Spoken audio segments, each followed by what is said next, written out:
तो दोस्तों हम लोग घोटाल बाबा के गेट के सामने इस टाइम ये डोटी ज़िला के ढंडेलडुरा में सुदूर पश्चिम प्रदेश का काफ़ी माना हुआ मंदिर है। तो हम लोग आगे बढ़ रहे हैं धीरे धीरे।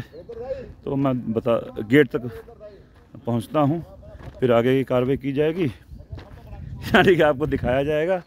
तो काफ़ी परंपरा, रंग बिरंगे झंडे लगे हुए हैं और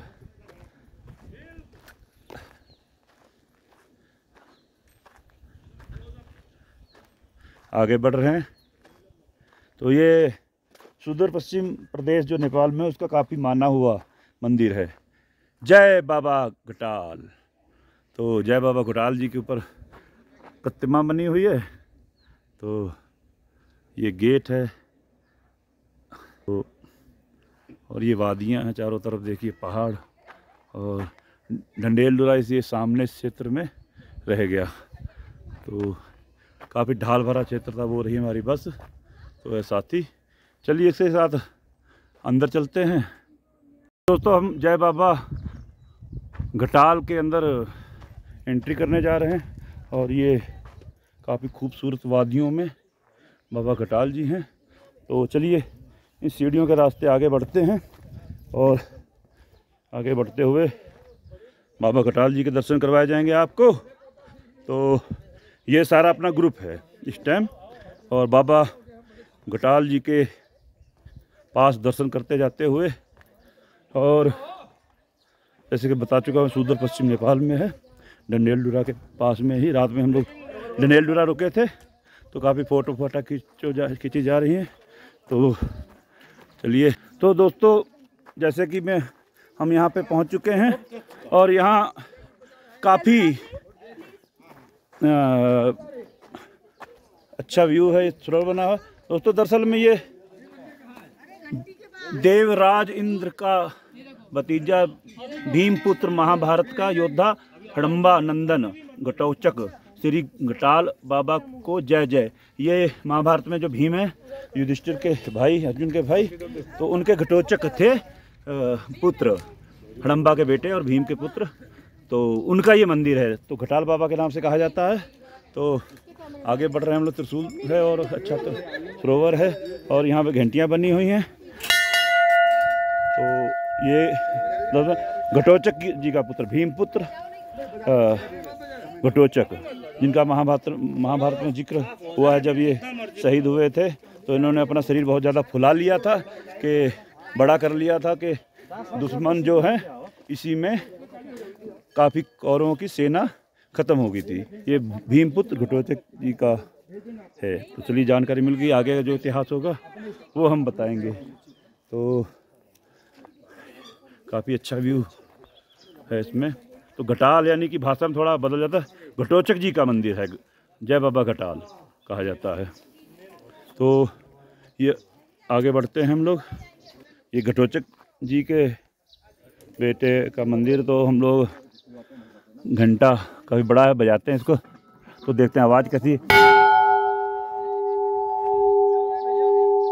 देखिए इस घंटे की कितनी खूबसूरत आवाज़ है, और काफ़ी देर तक दोबारा फिर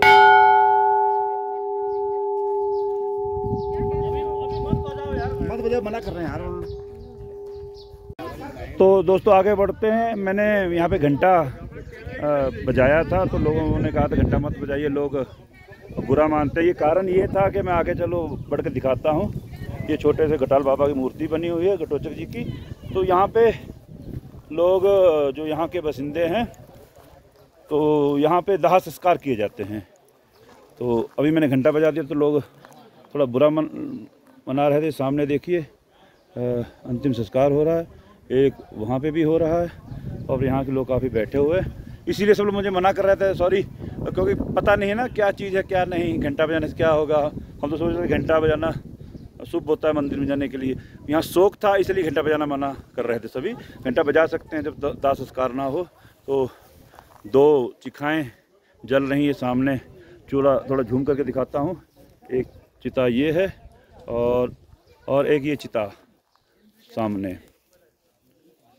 तो ये पत्तों में दिख रहा होगा आपको।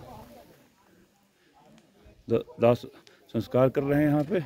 पैतृक शरीर को 2 हैं, इसीलिए सबने एतराज़ किया था कि घंटा आप ना बजाएं, यहाँ बुरा मान रहे थे। जैसे घंटा बजा सकते हैं, किसी का संस्कार दाह संस्कार ना होता हो तो चलिए पूरी टीम ज्योति है और फ़ोटो खिंचा रहे हैं, मस्ती में सभी लोग।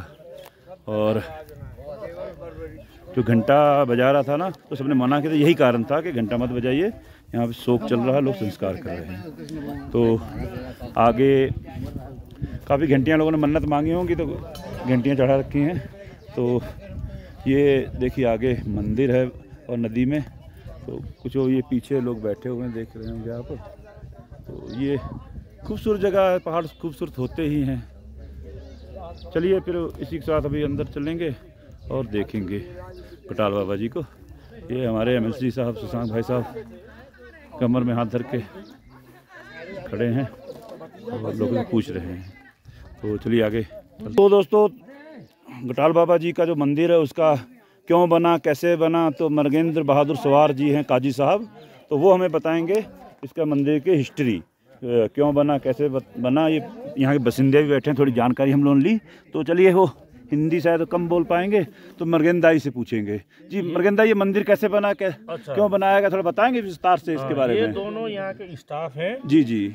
आपका सर नाम क्या है? मेरा नाम है मनोज राज बोहरा है। जी बोहरा साहब। आपका? राज बहादुर सुनार। चलिए, और ये मंदिर किस कारण बना, क्या हुआ, बताएंगे आप? इनका कहना है कि ये मंदिर का ये जो घटोत्कच जी का शिला जी यहीं पर अपने आप प्रकट हुआ, तो यहीं पर उनका स्थापना हो गया, स्थापना हो गया। अच्छा, इनका शिला प्रकट हुआ और स्थापना, इस मंदिर की स्थापना की गई, फिर वो उसी को उधार रखते हुए। तो तालाब का क्या इतिहास है? और ये तालाब क्यों है? ये तो तालाब जो बना रखा है पीछे साइड में, तालाब में यहाँ पर अब डूंगा उंगा चलेंगे जी, नाव वाव चलेगा, यहाँ नाव वगैरह चलाए जाएंगे। ये तालाब बन रहा है, उसे भी यहाँ तालाब रखना पड़ता है क्योंकि चीता आती है, जलाते हैं लाश को। दाह संस्कार भी होता है तो उसमें पानी भी चाहिए। जी जी जी जी। जहाँ पर पानी होता है वहीं पर दाह संस्कार होता है। चलिए चलिए, ये रही थी हिस्ट्री यहाँ की। तो आगे जाके दर्शन भी करवाएंगे आपको भी। तो चलिए ये जो आगे बढ़े। कितना बड़ा बड़ा भी होता है। तो आप क्या चीज़ बता रहे थे अभी? ये जो फूल है चील के पेड़ का, ये इसके अंदर का होता है फल जी, और उसको चिलगोजा बोलते हैं वो फल। अच्छा, बीच में फल होता है, खाया जाता है, खाया जाता है। चलिए चलिए, एक इतना बड़ा बड़ा भी होता है लेकिन ये बहुत छोटा है। एक तरफ से ड्राई फ्रूट हो गया, ये भी ड्राई फ्रूट हो गया। चलिए इसके साथ फिर आगे बढ़ेंगे। अभी मैं थोड़ी और हिस्ट्री बताता हूँ आपको। ये देवराज इंद्र का भानिज यानी कि भांजा, भीमपुत्र महाभारत योद्धा हिडम्बानंदन घटोचक श्री गटाल बाबा को जय जय जय जय, यानी कि भीमपुत्र का शिला यहाँ प्रकट हुआ था और मंदिर बन गया था, बना लिया लोगों ने। यहाँ दाह संस्कार भी किए जाते हैं। चलिए आगे बढ़ते हैं धीरे धीरे। चलिए, घटोचक जी की मूर्ति भी दिखा रहा हूँ। तो दाह संस्कार हो इसलिए अंदर हम लोग नहीं जा रहे हैं, काफ़ी समय लगने वाला है। तो चलिए यहीं से, आज अंदर नहीं जाएंगे हम लोग। इसी के लिए गटाल बाबा जी के मंदिर के दर्शन करवा दिए और स्टोरी भी आपको बता दी। अच्छा लगे तो लाइक, कमेंट और शेयर कीजिएगा और मेरे चैनल को सब्सक्राइब भी जरूर करिएगा। तो ये रहा गटाल बाबा जी की स्टोरी। भीमपुत्र जो महाभारत में काफ़ी योद्धा लड़े थे और कर्ण ने इन्हें से मार दिया था। तो जो मरने लगे थे, ये शहीद होने लगे थे जब, तो इन्होंने शरीर फुला लिया था, बहुत बड़ा कर लिया था, ताकि जब गिरूं तो कौरवों की सेना काफ़ी क्षति हो। तो चलिए ओके, आज के लिए गटाल बाबा जी का मंदिर ही ब्लॉग बन गया। ठीक है, ओके, अगले ब्लॉग में मिलते हैं।